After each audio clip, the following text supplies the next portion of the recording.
Tumagilid at humarang sa kalsada ang isa SUV sa Nona Street sa Quezon City kagabi matapos bumangga sa isang nakaparadang van.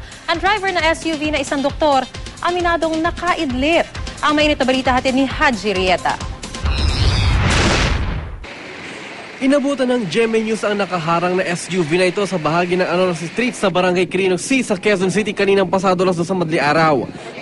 Tumagilid ito matapos bumangga sa isang nakaparadang van sa lugar. Kwento naman nakatira malapit sa pinangyarihan ng aksidente, bigla na lamang daw silang nakarinig ng malakas na lagabog sa kalsada.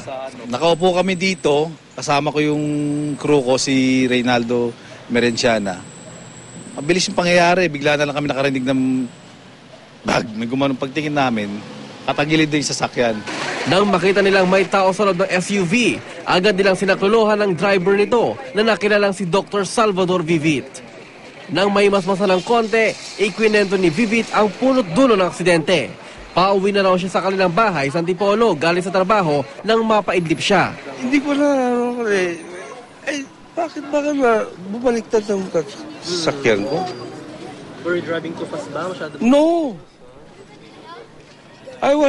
In fact, I am not, kasi I was stepping on my brakes all the way. Bakit nangyari yung gano'n? Ang nakaparadang van, nagtamo ng malaking gasgas sa tagiliran.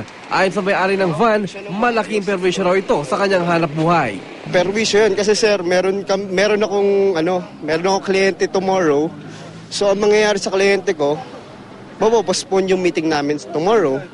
Siyempre sir, may trabaho rin po ako. Hindi naman pwedeng maabala rin ako. Kasi doon lang po yung kinikita ko.